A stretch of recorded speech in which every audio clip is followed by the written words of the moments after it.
আপনি একটা জানলা দিয়ে দেখেন তো আপনার ছেলের খবর কি। এই যে 3টা পর্যন্ত আর্জেন্টিনার খেলা দেখলো, যখন গোল দিছে ওরে বাবারে, ওই একলাই যে জোরে কষে গোটাল বাড়ি মানুষ এত পাশা। মেসি কিভাবে গোল করে, কিভাবে বল করে সবই দেখছে, কিন্তু যে আসান দিছে ওই আর নাই, ওই আর নাই। আপনি তাকায় দেখেন ওর মাথাও নাই, ওর পাও নাই, ওই ল্যাপের মধ্যে পুরাটাই ঢুকে গেছে। আপনি বাবা হিসেবে রাখালি করতে গিয়া আস্তে করে ল্যাপ টানতে দেখেন, ল্যাপের ভিতর আপনার আয়নার সাইজ আর বাইরের সাইড টিভি কুত্তার সাইজ একই সাইজ। এখন আপনি বাবা নামাজ পড়বেন, আপনার ছেলে নামাজ পড়বে না, আপনি জান্নাতে যাবেন কখনোই মনে করা যাবে না। আপনার 17 বছর একটা বোকনা, বোকনা মানে আপনার মেয়ে হাই হিল পরে কিলকিল করে গোটা দেওড়া ঘরে, গোটা দেওড়া ঘরে দেওড়ার যুবকেরা মিসকল মারে। আপনি হাদিস সাহেব, আপনি নামাজি সাহেব, কিন্তু আপনার মেয়েটাকে আপনি কি করবেন সিদ্ধান্ত নেন। আপনার মেয়েকে আপনি পরিমণি বানাবেন না ফাতেমা বানাবেন, বাবা হিসাবে আপনার সিদ্ধান্ত নেওয়ার দরকার আছে না নাই? আল্লাহ নবী 9 বছরের মেয়ে গরু ছাগল না মাঠে চলে গেছেন ঘাস খাওয়ানোর জন্যে।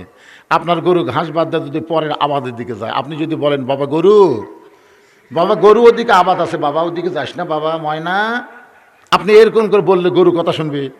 আর যদি বলে এই গরু, আর এক ধাপ যদি সামনে যাস, গরু কিন্তু মানুষের চাইতেও ভালো শোনে। ওই ঘাড় কাত করে দেখবে আপনি লাঠি এরকম ঠকাচ্ছেন, সঙ্গে সঙ্গে আবাদ বাদ দেখ ঘাসের মধ্যে মুখ লাগাবে। আল্লাহ নবী বলেছেন প্রত্যেকটা অভিভাবককে আল্লাহ রাখালের দায়িত্ব দিয়ে দুনিয়াতে প্রেরণ করেছে। প্রত্যেকটা অভিভাবককে আল্লাহ রাখালের দায়িত্ব দিয়েছে। এখন হয়তো আপনি মনে করেন হুজুর আমার তো গরু ছাগল নাই, তাহলে আমি কিসের রাখালি করব? আপনি চোখ বন্ধ করে দেখেন আছে, এটা কিন্তু রূপক অর্থে বলতেছি। আপনি চোখ বন্ধ করে দেখেন আপনার বাড়িতে 42 বছর একটা গাভী আছে। আপনি চোখ বন্ধ করে ভালো করে খুঁজে দেখেন আপনার বাড়িতে 22 বছর একটা আইডিয়া আছে। আপনি চোখ বন্ধ করে দেখেন 17 বছর একটা বকনা আছে। এখন হয়তো বলতেছেন হুজুর এই গাভী, এই আইডিয়া, এই বকনা এগুলো কি? আমি বললাম রূপক অর্থে গাভী হলো আপনার ব্যাগ গেড়ে এসে দরজার এপারে এসে 3বার আস্তাগফার পড়বেন, 3বার আস্তাগফিরুল্লাহ আস্তাগফিরুল্লাহ আস্তাগফিরুল্লাহ, এরপর আবার আল্লাহুম্মা তাহলি আবওয়াব রহমাতিক বলে ডান পায়ে ঢুকতে হবে। কোন পায়ে? রাখাল ডান পায়ে ঢুকে সামনে কাজরে যাওয়ার জন্য যখন রাস্তা নেয়, প্রত্যেকটা সাহাবী নড়ে সরে রাখালকে যাওয়ার রাস্তা করে দেয়। রাখাল মনে মনে কয় আল্লাহ এতদিন বারান্দায় নামাজ পড়ে ভাবলাম কি, আজকে ভিতরে ঢুকে দেখতেছি কি। এতদিন ভাবলাম আমি কম দামি আর দামি, কিন্তু আজকে ঢুকে দেখতেছি এরাও জাহামু তাই রে। এটা কিন্তু ভিতরে না ঢুকলে বোঝা যায় না। আমি নিজের চোখে দেখছি ডান পাশে আওয়ামী লীগ, বাম পাশে বিএনপি, মাঝখানে জামাত খাড়া হতে, 3 জন খাড়া হতে, কয়জন কথা কয় না। আওয়ামী লীগ ঠেলতেছে সামনে যা, বিএনপি ঠেলতেছে সামনে যা, সামনে যা। ফেরেশতা গায় আল্লাহ এরা বেড়া 14 দল 20 দল, আর ভিতরে এক জামাত। উদখুলু ফিস সিলমি কাফা, ভিতরে না ঢুকলে বুঝতে পারবেন না ভাইজান। এসপি সাহেব দেখার একটা মুসল্লি হলি কাতার পুরা হবি, একটা মুসল্লি নেই। তাকে দেখে দরজা চৌকিদার খাড়া হয়ে আস, এসপি দেখতেছে আয় আয়। চৌকিদার বলে না স্যার আপনি এসপি, আমি চৌকিদার। এসপি বলে বাইরের কথা ভিতরে চলবে না রে, তুই চৌকিদার আমি এসপি, হোটেল বাইরের কথা ভিতরে আয়। এখন চৌকিদার এসপির দাবড়িতে ভিতরে গেছে। চৌকিদার কাতার ছাড়া এসে তোকে ডাকতেছি, আসিস না কে, আমার পায়ের গোড়ালির সঙ্গে গোড়ালি মিল কর। চৌকিদার বলে স্যার আমার গোড়া ফাটা, আপনার তেল তেলা। এসপি বলে তেল তেলা ফাটা এক হয়ে যাবে, আমরা 2 ভাই, আমাদের মধ্যে আর কোনো ফাঁক। চৌকিদার বলে আল্লাহ রে, ভিতরে এত শান্তি এটা বাহির থেকে বোঝা যাবে না। যেদিন কোরআনের ভিতরে বাংলার মুসলমান আসবে, গোটা বাংলাদেশ শান্তির নগর হয়ে যাবে, গোটা বাংলাদেশ শান্তিময় হবে। ধরে বলেন ঠিক কিনা? রাখাল যাইতে যাইতে একেবারে সামনে কাতারে মেহরাব বরাবর দাঁড়ায় ফজরের 2 রাকাত সুন্নত নামাজ আদায় করছে। ফজরের আগে কিন্তু 2 রাকাত সুন্নত আছে না নাই? দাম কত? আসমান জমিন বিক্রি করে দিল ফজরের 2 রাকাত সুন্নতের সমান দাম হবে না। সুবহানাল্লাহ বলেন। রাখাল 2 রাকাত সুন্নত পড়ে চুপটি করে বসে আছে। এমন সময় একজন মুসল্লি মসজিদের মধ্যে ঢুকে দেখে জায়গা দখল। একজন সাহাবী মসজিদের মধ্যে ঢুকে দেখে জায়গা দখল করে, আমার জায়গাতে কে বসে আছে রে?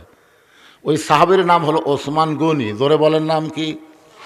মসজিদের মধ্যে একজনের জায়গা শুধু দখল থাকবে, যিনি হবেন মসজিদের ইমাম। কিন্তু ওসমান গনি তো আর ইমাম না। ওসমান গনির জায়গা কেমনে নিল রাখাল? এই কথা আল্লাহর নবী বলেছেন, আমি যখন ইমামতি করব, আমি বরাবর যিনি পিছনে দাঁড়াবে তার নাম আবু বকর। আমার আবু বকর যখন ইমাম হবে, আবু বকর বরাবর যিনি পিছনে দাঁড়াবে তার নাম হলো ওমর। ওমর যখন ইমাম হবে, ওমর বরাবর পিছনে যিনি দাঁড়াবে তার নাম ওসমান। ওসমান যখন ইমাম হবে, ওসমান বরাবর পিছনে যিনি দাঁড়াবে তার নাম হলো আলী। আমার আলী যখন ইমাম হবে, আলী বরাবর পিছনে, নবী কারোর নাম বলে না। সাহাবারা বললেন, ইয়া রাসূলুল্লাহ, হযরত আলী বরাবর পিছনে কে দাঁড়াবে? রাসূল বললেন, মা ইয়ান্তিকু আনিল হাওয়া ইন হুয়া ইল্লা ওয়াহয়ুন ইউহা। আমি নবী বলতে পারি না যদি আল্লাহ না বলায়। ওই আলী পর্যন্ত হলো খোলাফায়ে রাশেদিন। তাহলে হযরত ওমর যখন ইমামতি করবে, ওমর বরাবর পিছনে কে? জোরে কন। কিন্তু আসিয়া দেখে জাগা দখল। আল হায়াউ শুবাতুম মিনাল ঈমান। আল্লাহ দেখবেন ওসমান গনি সম্পর্কে প্রতি জুম্মায় বলতেছে হায়াউন ওসমান, হায়াউন ওসমান। বলে কি বলে না? ইমাম সাহেব বলে কি বলে না? এতই শরম, বুঝলেন, এতই লরম। ওসমান গনি চিন্তা করে, আমার জায়গার জন্য বসে আছে, থাক। কাছে এসে দেখে রাখালের পাশে একটু ফাঁকা। ওই ফাঁকা জায়গায় দাঁড়িয়ে ওসমান গনি 2 রাকাত সুন্নত নামাজ পড়ে। কিতাবের মধ্যে আছে রাখালের দিকে মাত্র 3 বার তাকাছে। জোরে কোন কয়বার? 3 বার তাকানোর কারণ হলো কোনোদিন দেখিনি। একবার তাকাতে রাখাল, 2 বার তাকাতে, 3 বার যেই তাকাছে রাখাল, মিয়া বারবার আমার দিকে কি দেখিস মিয়া? আসলে মূর্খ মানুষের দিকে আপনারা কোনদিন তাকাছেন? মানে একে আঁটো রাস্তা, তো অটো ভ্যান আসতেছে, আমার গাড়ি ড্রাইভারকে বললাম 1 চাকা নামে দাও, তারপরও ভ্যানালা আসবি। আমি খালি জানলা খোলা ইনকা তাকাছি, ভ্যানালাকে হুজুর কি কি হাত পছন্দ হচ্ছে না, আমাদের টাকা আছেন তার মানে। আমি যদি গাড়ির জানলা খোলায় ভাইয়ের দিকে তাকাতাম, ভাই কিন্তু হাত বাড়ায় মুসাফা করতো, হরে হুজুর আমাকে দেখতেছে, খুশি হয়ে যেত। কিন্তু শালা ভ্যানালা আমারও গরম। মূর্খ লোকের দিকে তাকালেই কিন্তু আর মনে করে, কি মনে করে তাকাচ্ছে, ধরে কর কথা কে না। সঙ্গে সঙ্গে ওসমান গনি লাভ ধরে বলতেছে, ভাইজান আমি শুধু পরপর আপনার দিকে 3 বার তাকাইছি, আপনি এত গরম হলেন, আপনার পরিচয় কি? বলে, আমার পরিচয় হলো আমি একজন রাখাল, আমি একজন রাখাল, আমি একজন রাখাল। সঙ্গে সঙ্গে ওসমান গনি মুচকি মুচকি হাসতেছে। মুচকি মুচকি হাসার কারণ হলো রাখাল যারা হবে তাদের ভাষা নরম হলে হবে না, রাখালের ভাষা গরম হওয়া লাগবে। গরু ছাগল না মাঠে চলে গেছেন ঘাস খাওয়ানোর জন্যে, আপনার গরু ঘাস বাদ দিয়ে যদি পরের আবাদের দিকে যায়, আপনি যদি বলেন, বাবা গরু ওদিকে আবাদ আছে, বাবা ওদিকে যাস না বাবা ময়না, আপনি এরকম করে বললে গরু কথা শুনবে। আর যদি বলে, এই গরু, আর 1 ধাপ যদি সামনে যাস, গরু কিন্তু মানুষের চাইতেও ভালো শোনে। ওই ঘাড় কাত করে দেখবে আপনি লাঠি এরকম ঠকাচ্ছেন, সঙ্গে সঙ্গে আবাদ বাদ দিয়ে ঘাসের মধ্যে মুখ লাগাবে। আল্লাহ নবী বলেছেন, প্রত্যেকটা অভিভাবককে আল্লাহ রাখালের দায়িত্ব দিয়ে দুনিয়াতে প্রেরণ করেছে। প্রত্যেকটা অভিভাবককে আল্লাহ রাখালের দায়িত্ব দিয়েছে। এখন হয়তো আপনি মনে করেন, হুজুর আমার তো গরু ছাগল নাই, তাহলে আমি কিসের রাখালি করব? আপনি চোখ বন্ধ করে দেখেন, আছে। এটা কিন্তু রূপক অর্থে বলতেছি। আপনি চোখ বন্ধ করে দেখেন, আপনার বাড়িতে 42 বছর একটা গাভী আছে। আপনি চোখ বন্ধ করে ভালো করে খুঁজে দেখেন, আপনার বাড়িতে 22 বছর একটা আইডিয়া আছে। আপনি চোখ বন্ধ করে দেখেন, 17 বছর একটা বকনা আছে। এখন হয়তো বলতেছে, হুজুর এই গাভী, এই আইডিয়া, এই বকনা, এগুলা কি? আমি বললাম, রূপক অর্থে গাভী হলো আপনার বউ, আর আইডিয়া হলো আপনার ছেলে, আর বকনা হলো আপনার মেয়ে। আপনি বলেন তো, এই 3 জনের উপরে আপনার রাখালি করার দায়িত্ব আছে না নাই? জোহরের নামাজ পড়ে আপনি বাড়িতে গেলেন, বাড়ি যাওয়ার পরে আপনার বউ 3 তরকারি গরম ভাত আপনার সামনে দিছে। আপনি দোয়া পড়তেছেন, আল্লাহুম্মা বারিক লানা ফিমা রাযাকতানা ওয়া কিনা আযাবান্নার, বিসমিল্লাহ বলে কেবল ভাত মুখত দিবেন। ইতিমধ্যে আপনার বিবেক বলতেছে, কু আনফুসাকুম ওয়া আহলিকুম নারা, জাহান্নামের আগুন থেকে স্বামী একলা বাঁচলে হবে না, বউ পরিবার নিয়ে বাঁচা লাগবে। হুকুম কার? কেরে নামাজি, তুই না ভাত খাচ্ছিস, তোর বউ। তখন আস্তে করে ভাত খেয়ে বলা লাগবে, কে গো জোহরের নামাজ? আমি গোসলই করিনি। তাহলে গোসল করেনি, আপনি খাবার দিচ্ছে, ওই নামাজি না বেনামাজি? তাহলে বেনামাজির পাক আপনি খাবেন? খেলাম না। গোসল কর, নামাজ পড়। যতক্ষণ গোসল না করবি, নামাজ না পড়বি, ততক্ষণ এই ভাত আমি হাত দাও সমান হবে। বউ দৌড়ে যায় গোসল করে, নামাজ পড়ে এসে স্বামীর কাছে মন ভার করে বলতেছে এখন খান। স্বামী বলতেছে পাগলি, হুন্না লিবাসুল্লাকুম ও আনতুম লিবাসুল্লাহ হুন্না। আল্লাহ বলেছে স্বামী হলো বিবির পোশাক, বিবি হলো স্বামীর পোশাক। তুই কি মনে করিস আমি একলা খামো, তোকে সাথে করে নিয়ে খাবো রে? এক থালি 2 জন খাবো রে? তুই মাছের কাঁটা মাছ, আমি ভাত তোক তুলে খিলাই। স্বামী ভাত তুলে বউয়ের মুখত দেয়, বউ কাঁটা মাছের স্বামীর মুখত ভাত দেয়। ফেরেশতাকে আল্লাহ স্বামী স্ত্রীর খবর কি? আল্লাহ বলে দুটাই একসঙ্গে জান্নাতি। আপনি ঈশার নামাজ পড়ে বাড়ির মধ্যে ঢুকতেই আপনার ঘরের মধ্যে হরি হরি হরি হরি লোল করে। আমি মুসলমান, আমার ঘরের মধ্যে হরি হরি লোল কি?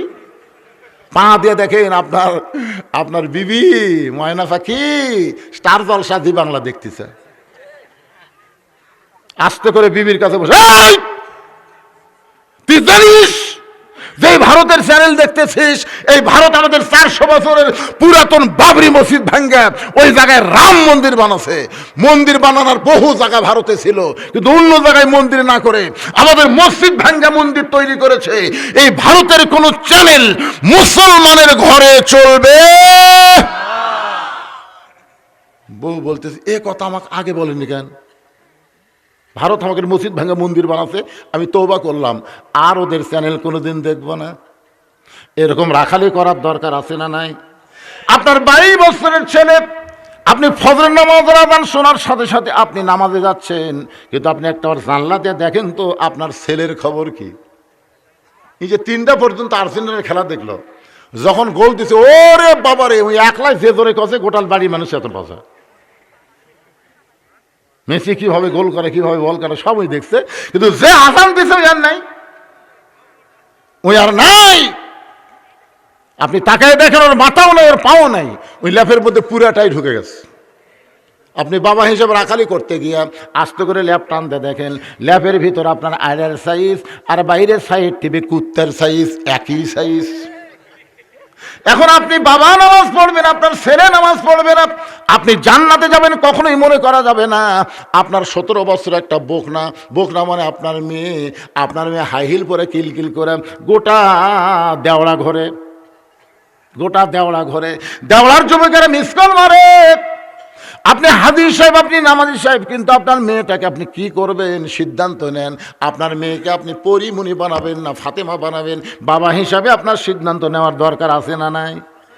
আল্লাহ নবী 9 বছরের মেয়ে ফাতেমা হাতের মধ্যে চুরি দিয়ে মুচকি মুচকি হাসতেছে, ঘরের মধ্যে চুরি হাতে দিয়ে মুচকি মুচকি হাসতেছে। এ দৃশ্য দেখার পরে নবী আর ঘরের মধ্যে থাকলেন না। নবী যখন ঘর থেকে বাইরে আসলেন, ফাতেমা চমকে গেল, যেই বাবা ঘরের মধ্যে ঢুকে আমাকে মা মা বলে আদর করে, সেই বাবা ঘর থেকে কেন বাইরে যায়? বারান্দায় গিয়ে দেখে নবীর চোখ দিয়ে দর দর করে পানি পড়তেছে। ফাতেমা নবীর চোখের পানি মুছে দিয়ে বলে, বাবা কি দুঃখ আপনার, এমন করে আপনি কেন কাঁদতেছেন? রাসূল বলে, ফাতেমা যে দুনিয়াতে সাজবে মা, আল্লাহ তার আখিরাতের শ্বাস কমায় দিবে। শুধু এই কথাই বলেছে, দুনিয়াতে সাজবে মা, আল্লাহ তার আখিরাতের শ্বাস কমায় দিবে। সঙ্গে সঙ্গে ফাতেমা হাত, একদিন তোর নাকে নাক ফুল পরায় দেব, একদিন তোর কানে কানের দুল পরায় দেব, একদিন তোর গলায় মালা পরায় দিব। ফাতেমা বলে, কবে কবে কবে? আল্লাহ নবী বললেন, যেদিন তোমার বিবাহ হবে। ও ফাতেমা, মেয়েরা কেবলমাত্র এক ব্যক্তির জন্য সাজতে পারবে মা, সেই ব্যক্তি হলো তার স্বামী। স্বামী ছাড়া অন্য কোনো পুরুষের জন্য নারীরা সাজতে পারবে না। আপনি বাবা হিসাবে আপনার মেয়ের উপরে রাখালি করার দরকার আছে না নাই? ধরে কারণ আছে না নাই? ওসমান গনি বসে বলতেছে, ভাইজান আমি কোনোদিন আপনাকে দেখিনি তো, আজকেই প্রথম দেখতেছি ভাই, এই জন্য 3বার তাকাছি, আল্লাহর রাস্তায় মাফ করে দেন। রাখাল করে বস বস, মূর্খ লোকের অবস্থা তা। ওসকানে বসে বলতেছে, ভাইজান আপনি কোনোদিন তো আসেন না, আজকে হঠাৎ আসছেন তো কি জন্য? ভাই দেখার জন্য আসছি। দেখার জন্য কি জন্য? আবার বারান্দা নামাজ পড়ি দেখা যায় না, এই জন্য আজকে দেখার জন্য সামনে কাতারে আছে। ওসমান গনি বলতেছে আপনি কি দেখবার পাবেন? পাগল, আজকে দেখে আর এটা আসবো তাই? এটা আসা খুব কষ্ট। বারান্দার নামাজ পড়ার মজাই আলাদা, শেষে আসে আগে যাওয়া যায়। আর এই সামনে কাতারে নামাজ পড়ার ঠেলা আছে। আপনার কোনদিন সামনে কাতারে গেছেন?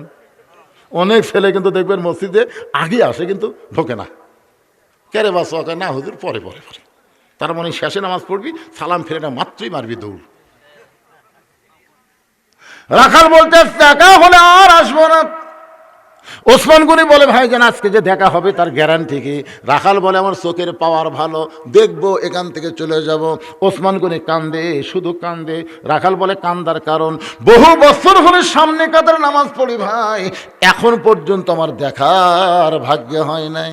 রাখাল দেখতে চায় হযরত ওমরকে, আর ওসমান দেখতে চায় নামাজের মালিক আল্লাহকে। আপনারা বলেন তো, নামাজের মালিক আল্লাহকে কি দেখা যায়? কথা কয় না। আরে আমরা পারি না দিকে না কই, কিন্তু আল্লাহ রাসূল বলেছেন আনতাবুদুল্লাহ কান্নাকা তারাহু ফাইন লাম তাকুন তারাহু ফাইন্নাহু ইয়ারাকা। কোন আল্লাহর বান্দা যখন সেজদার মধ্যে চলে যাবে, সেজদার মালিক আল্লাহকে সে দেখতে পাবে। আল্লাহ যদি দেখা সম্ভব না হয়, আল্লাহ যে তাকে দেখতেছে এই বিশ্বাস কলিজার ভিতরে চলে আসবে। ওসমান গনি বলে ভাইজান কয়েক বছর হলে সামনে কাতারে নামাজ পড়ি, এখন পর্যন্ত দেখবার পাই না। রাখাল বলতে ঠিক আছে তুমি আমার দিকে একটু তাকাও তো। ওসমান গনি ভাবে তাকাছে। রাখাল চোখের মনি তো ভালোই আছে, ভালোই তো দেখা যায়, লোক ইনকাম মুসুকার। ওসমান কে ভাই লোক লড়াস করে না, দেখতেছি ভাই দেখতে এসে দেখা হয় না কয়েক বছর, এজন্য চিন্তা করতেছি চোখের সমস্যা আছে কিনা। তো চোখও তো মাশাআল্লাহ ভালো, তুমি আমার হাত ধরো। ওসমান গনিকে বলতেছে আমার হাত ধরো, আমি নিজেও দেখবো এবং আজকে তোমাকেও দেখায় দিব। সুবহানাল্লাহ খান। এই কথা শোনার সঙ্গে সঙ্গে ওসমান গনি রাখালের ডান হাতটা খপ করে ধরে চোখের পানি নিয়ে কান্দার বলে ইয়া আইয়ুহাল্লাযীনা আমানু তাকুল্লাহা ওয়া কুনু মা'আস সাদিকিন। ওসমান গনি রাখালের হাতটা ধরে আস। কিছুক্ষণ পরে নামাজের সময় হয়েছে, কিছুক্ষণ পরে যখন জামাতের সময় হয়েছে, এমন সময় মুয়াজ্জিন আকামত শুরু করেছে। যেই মাত্র আকামত শুরু করেছে হযরত ওমর মেহরাবের মধ্যে ঢুকতেছে, ওসমান গনি রাখালের হাত ধরে আছে। আর রাখাল খালি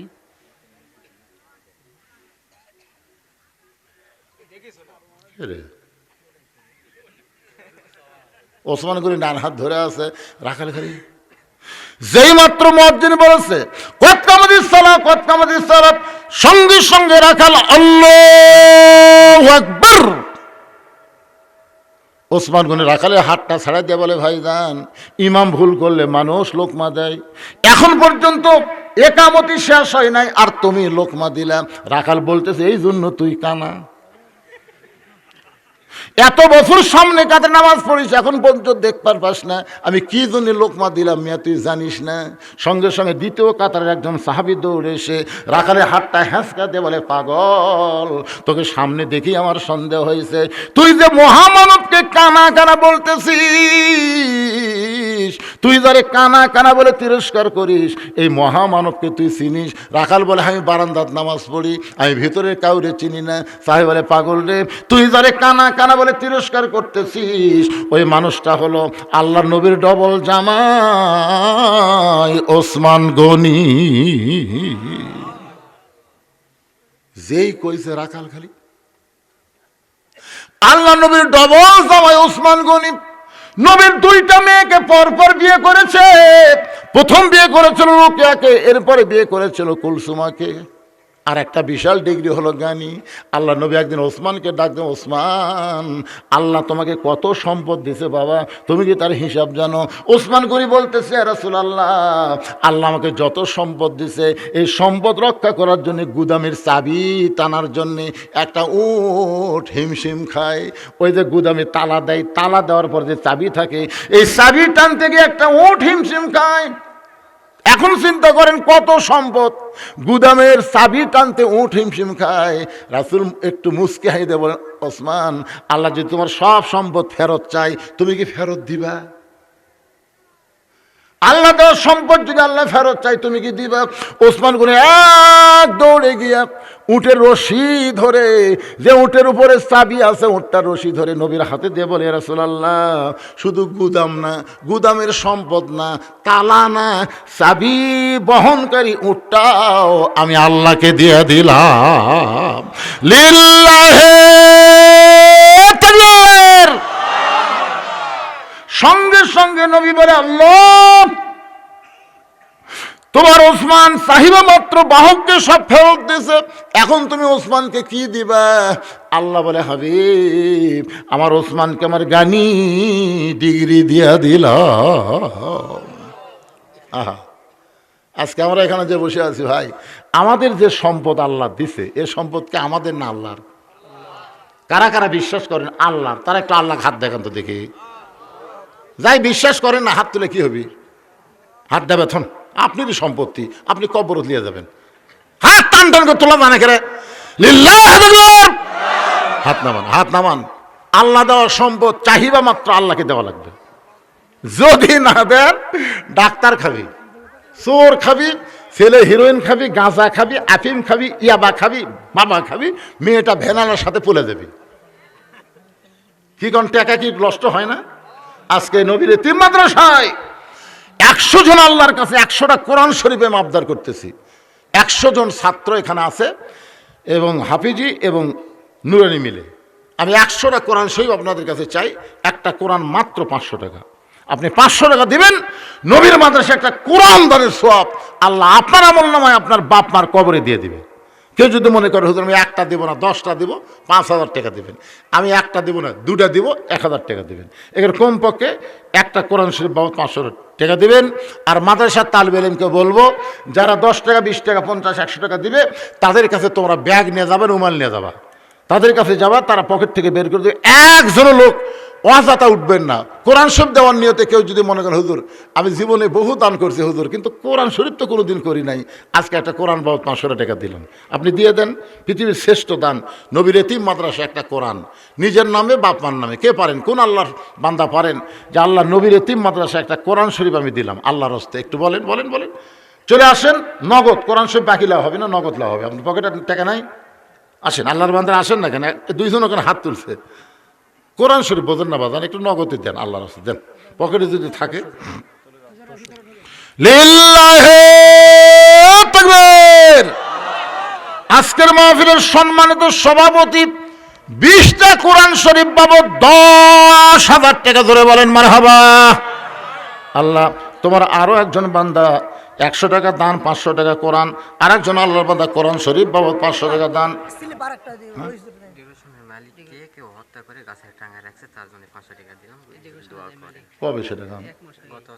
আরে এই ডেকোরেশনের মালিককে হত্যা করে কে যেন গাছে টাঙ্গায় রাখছে, রুহের মাগফিরাতে কোরআন শরীফ বাবদ 500 টাকা দান করেছে।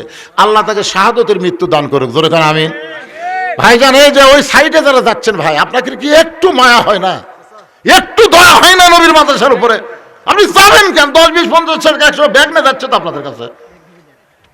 যে লোক আগে উঠলো আর দেখা দেখে যত লোক উঠবে, আল্লাহ সমস্ত লোক ওটার পাপ আর কান্দর দিও আল্লাহ। আল্লাহ আর হাঁটা বন্ধ করে দিও, পাও লুলা করে দিও আল্লাহ। কি আল্লাহ পারে না? এর জোরে কান আল্লাহ পারে না? এতক্ষণ ওয়াজ করতেছি, ওটা নাই বসা নাই, মনে হয় সব ফুটে হয়ে গেছে। আর টাকা চানি উঠে উঠতেছে লাভ দে, তার মানে টাকা যারা দিবেন তেজের দিকে আসেন, সাইড মারেন না। আল্লাহ তোমার একজন 500, আর একজন 500, 500, 500 করে, আর একজন আল্লাহর বান্দা কোরআন শরীফ বাবদ দান করেছে। জি, বাবার জন্য দোয়া চাইয়া কোরআন শরীফ বাবদ 500 টাকা দান করলো। আল্লাহ বাবার কবরকে জান্নাতের টুকরা বানায় দেন।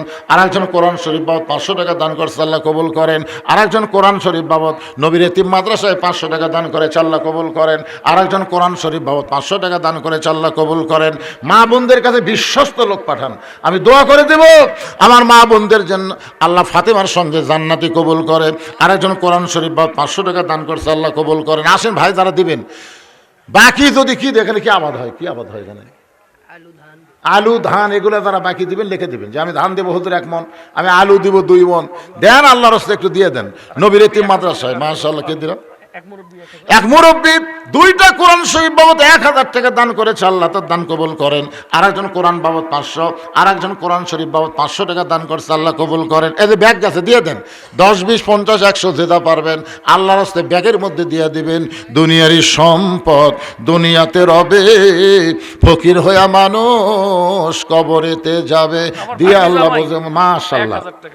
সভাপতি সাহেবের ভাগ্নি জামাই 2টা কোরআন শরীফ বাবদ 1000 টাকা দান করেছে, আল্লাহ দানকে কবুল করেন। যে নিয়তে দান করলো আল্লাহ নেক নিয়ত নেক আশা কবুল করে, আল্লাহুম্মা আমিন। লিল্লাহি তাকবীর। একজনই দিয়েছে না 5 জন? একজন আল্লাহর বান্দা আলহাজ কাশিম আলী 5টা কোরআন শরীফ বাবদ 2500 টাকা দান করেছে, আল্লাহ তার দানকে কবুল করেন। কি শাহজাহান, আল্লাহ তোমার বান্দা কোরআন শরীফ বাবদ 500 টাকা দান করেছে, আল্লাহ শাহজাহানের দানকে আল্লাহ আপনি কবুল করেন, আল্লাহুম্মা আমিন। এই মাদ্রাসার উপরে কি নামাজ পড়ানোর ঘর করবে নাকি? মাদ্রাসার উপরে, মাদ্রাসার উপরে নামাজের জায়গায় ছাত্ররা যে নামাজ পড়বে সে নামাজের জায়গা করা হবে মাদ্রাসার ছাদের উপরে। নামাজের একটা ঘর করা লাগবে। নামাজের ঘর মানে কি? মসজিদ। তা আল্লাহর ঘরের জন্য ওয়াক্তিয়া, ঘরের জন্য ওয়াক্তিয়া 5 ওয়াক্ত নামাজ হবে সেখানে। এই ঘরের জন্য একটু মোটামুটি আপনাকে সিমেন্ট দেওয়া লাগবে, ইট দেওয়া লাগবে, রড দেওয়া লাগবে। সভাপতি সাহেবের আমি একটু জ্ঞাতার্থে বলতেছি, আল্লাহ ইনশাআল্লাহ ইনশাআল্লাহ, আল্লাহ যদি তৌফিক দান করে ইনশাআল্লাহ। মাশাআল্লাহ, উনি যখন ইনশাআল্লাহ করেছেন আপনি একটু ওনার সাথে থাকেন, উনি তো থাকবেনই মাশাআল্লাহ। আল্লাহর ঘরের জন্য একটা আপনারাও বলবেন হুজুর আমরা 1 বস্তা 2 বস্তা করে সিমেন্ট দেবো। আল্লাহর ঘর মাদ্রাসার উপরে ওয়াক্তিয়া মসজিদ হবে ছাদের উপরে, এই জন্য আপনারা একটু বলেন, বাবা বলেন 2-1 বস্তা করে সিমেন্ট দিলে কি হবে? as-সাদাকাতু তারুদ্দুল বালা, দান সদকা করলে আল্লাহ বালা মুসিবত দূর করে দেয়। দুলাল মেম্বার 500 টাকা দান করছে, আল্লাহ কবুল করেন। আর একজন আল্লাহর বান্দা 500 টাকা দান করছে। এগুলা যে বিশেষ অতিথি আছে, তারপরে সম্মানিত অতিথিবৃন্দ, এগুলা কেউ দিছে নাকি? এগুলা জনাব ডাক্তার মোহাম্মদ আবুল কালাম আজাদ, উনি আসেনি? বাবা রোহের মাগফিরাতের জন্য 2টা কোরআন শরীফ বাবদ 1000 টাকা দান করলো। এটা ডাক্তার মুজিবুর রহমান। ও আচ্ছা আচ্ছা, মাশাআল্লাহ, একটা শুরু হয়ে গেল। বিশেষ অতিথির মধ্যে ডাক্তার মুজিবুর রহমান, উনি 2টা কোরআন শরীফ বাবদ 1000 টাকা দান করেছে, আল্লাহ তার দানকে কবুল করেন। জনাব ডাক্তার মোহাম্মদ আহসান হাবিব, উনি আসেনি? মাহফিল শুনতে আসে এক ভাই অসুস্থ হয়ে গেছে, আরে সুস্থতার জন্য কোরআন শরীফ বাবদ 500 টাকা দান করলো। আমরা দোয়া করি আল্লাহ তাকে পুরাপুরি সুস্থ